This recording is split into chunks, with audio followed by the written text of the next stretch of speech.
আপনারা দেখতে পাচ্ছেন আমাদের অসংখ্য প্রবাসী বাংলাদেশি দেশে গেছে। বর্তমান নতুন সরকার আসার পরে প্রবাসীদের প্রত্যাশা, প্রবাসীর যে দাবি তারা উঠিয়ে ধরেছেন। হানি সরকার উজ্জ্বল, RTV, জেদ্দা, সৌদি আরব। দেশে কেমন কাটায়, দেশের অবস্থা কেমন? বর্তমান সরকার, নতুন সরকার বিসমিল্লাহির রহমানির রহিম। আলহামদুলিল্লাহ।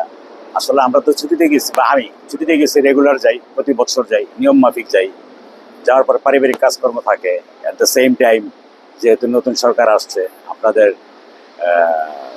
ইচ্ছা পূরণ হয়েছে, দেশবাসীর ইচ্ছা পূরণ হয়েছে, বাংলাদেশ জাতীয়তাবাদী ক্ষমতা আসছে। তো আমার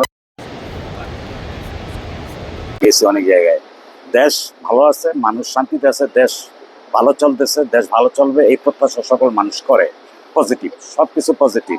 কিছু দুষ্ট লোক আছে যারা সমালোচনা করে negatively, but that is only just সমালোচনার কারণে সমালোচনা।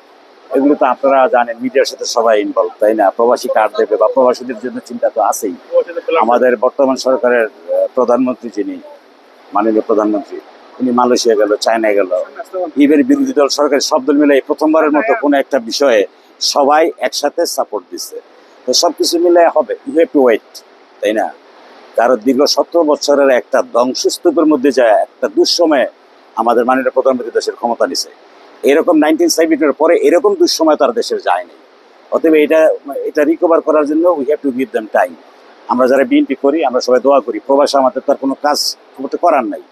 তবে একটা জিনিস আমার কাছে মনে হয়েছে, সরকার ভাই, একটা জিনিস, এবার আমি আসলে অনেক নেতাদের সাথে একবার ওই জাতীয় সংসদের ওই বাজেট অধিবেশনে যাওয়ার পরে আমাদের অনেক পরিচিত নেতারা ছিল।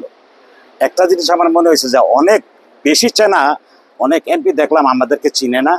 আবার দেখা গেছে যে একেবারে স্বল্প পরিচয়ের অনেক এমপি আইসা একদম আমাদের জড়ায় ধরছে। তো দিস ইজ দি টাইম, দল ক্ষমতা আসলে বোঝা যায় হু ইজ হু। আমরা প্রবাসী যারা আছি আমাদেরকে আসলে আরো অনেক কিছু দেখতে হবে। আমরা আবেগটা কমাইতে হবে, দলের জন্য কাজ করতে হবে, আবেগকে বিসর্জন দিয়া। এটাই আর কি আমার। অসংখ্য ধন্যবাদ।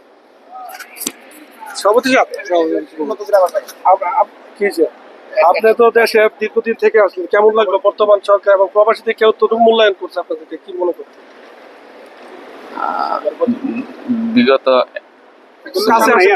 বিগত 1 মাস প্রায় 3 দিন আমি দেশে ছিলাম। প্রবাসীদেরকে সব জায়গায় কম বেশি মূল্যায়ন করে, কিন্তু আমাদের বড় ভাই দুটা কথা ভুলে গেছে, সেটা সেই সুবাদে আমি বলবো এটা সত্য, 100% সত্য। তবে আমাদের মুন্সিগঞ্জ জেলার 3 এমপি আমাদেরকে যথেষ্ট পরিমাণ হেল্প করছে এবং ভালোবাসা দিছে, তাদের কাছে আমরা কৃতজ্ঞ। যেমন 1 আসন থেকে 3 আসন, 1, 2, 3, 3 জন কোনো ত্রুটি রাখে নাই আমাদের আপ্যায়নে। আলহামদুলিল্লাহ, আমি ধন্যবাদ জানাবো প্রবাস থেকে আমাদের এই 3 এমপিকে। আর আমাদের সরকারের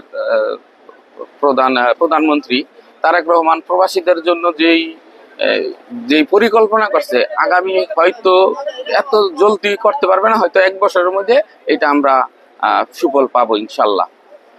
প্রবাসীদের জন্য অনেক কিছু চিন্তা ভাবনা তার এটা আমরা সুফল পাবো ইনশাল্লাহ। ধন্যবাদ সবাই। কারণ এক ভিডিও সব করেন না, তারপরে আমরা 2 জন নেতা আসছে, আমাদের একজন স্বেচ্ছাসেবক, একজন প্রতিবন্ধী নেতা। আপনি কেমন লাগছে তাদের রিসিভ করে? ধন্যবাদ RTV সিনিয়র প্রতিনিধি জনাব হানি সরকার উজ্জ্বল ভাই। আমরা আমাদের দীর্ঘদিনের বড় ভাই এবং সহযোদ্ধা আমিন ভাই এবং আলমগীর ভাই আসছে, আমরা ওনাদেরকে বরণ করার জন্য আসছি।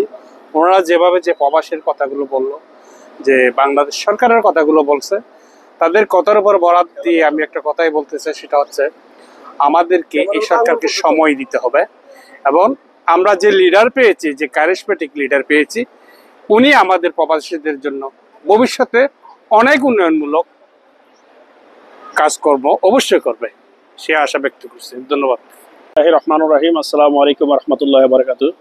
সর্বশুরুতে বলবো আমাদের জেদ্দা পশ্চিমাঞ্চলের স্বেচ্ছাসেবকের সভাপতি 1 মাস 3 দিন পরে আজকে দেশের থেকে আসছে। আল্লাহ পাক রব্বুল আলামিন সহি সালামতে তাকে আমাদের মাঝে ফিরে আনছে, এই জন্য আল্লাহ পাককে অসংখ্য ধন্যবাদ। এবং আমাদের প্রবাসীদের জন্য আমাদের সরকারের কাছে এটাই আশা আছে যে সমস্ত কথা আমাদের সরকার আমাদেরকে বলেছে, ইনশাল্লাহ আমরা আশাবাদী আমাদের সরকার এই সমস্ত জিনিস করে দেখাবে ইনশাল্লাহ। এই ভিতরে আছে আমাদের প্রবাসী মূল্যক কার্ড, যেটা প্রবাসী কার্ড।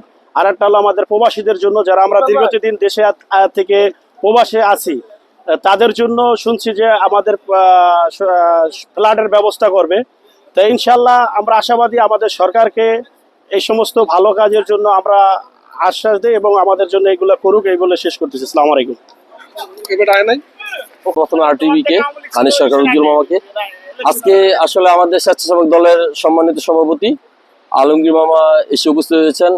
আমাদের বিএনপির সাবেক সাংগঠনিক সম্পাদক প্রকৌশলী আমিন মামা আসছেন। আমরা অত্যন্ত আনন্দিত, কারণ তাদের ছাড়া আসলে এই প্রবাসের মাটিতে আমাদের সংগঠনটা আসলে বাবা বিহীন যেরকম ওই রকম মনে হয়। যাই হোক, আমি তার ধন্যবাদ জানাচ্ছি। আর প্রবাসীদের জন্য তারেক রহমানের ম্যাজিক ইনশাল্লাহ সামনে অপেক্ষা করতেছে, এটাই আমি আশাবাদ ব্যক্ত করি। আসসালামু আলাইকুম। বিসমিল্লাহির রহমানির রহিম।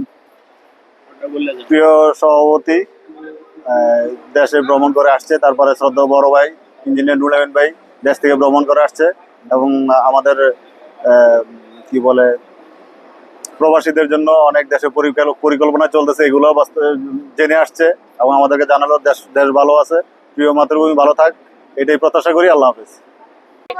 যে দীর্ঘ 1 মাস বাংলাদেশ সফর শেষে আমাদের দুজন লিডার আমাদের মাঝে ফিরে আসছেন। তো আমি সংক্ষেপে একটা কথা বলবো, খুব রিসেন্টলি আমরা ফেসবুকে সোশ্যাল মিডিয়ায় দেখতে পাচ্ছি আমাদের দুজন লিডারকে বাংলাদেশের সম্মানিত একটা জায়গায় জাতীয় সংসদের দর্শক প্রোগ্রামে বসেছিল। তখন আমার কাছে একটা জিনিস মনে হয়েছিল যে ওনারা দুজন ওখানে বসা ছিল না, সমগ্র প্রবাসীরা যারা এখানে প্রবাসীদেরকে লিড দিচ্ছেন, সমগ্র প্রবাসীরাই মনে হয় ওখানে বসা ছিল ওনাদের ওই দৃশ্যটা দেখে। এই অনুভূতিটা আমি ফিল করছিলাম। তো এটা আমাদের জন্য অনেক বড় একটা পাওয়া, অনেক বড় একটা প্রাপ্তি। আশা করি রেস ধরে ধারাবাহিকতায় পর্যায়ক্রমে প্রবাসীরা বিভিন্ন জায়গায় সম্মানিত হবে এবং তাদের ন্যায্য অধিকার ফিরে পাবে, এই আশা ব্যক্ত করে আমি আমার বক্তব্য। সভাপতি এবং আমিন মামা সাংগঠনিক সম্পাদক, তারা দেশ থেকে সৌদি আরব ফিরছে। তো আমাদের প্রবাসীদের জন্য তারা দেশে অনেক পরিকল্পনা আছে আমাদের সরকারের। ইনশাল্লাহ সেই পরিকল্পনা বাস্তবায়নের লক্ষ্যে আমাদের সরকার এগিয়ে যাবে। ধন্যবাদ।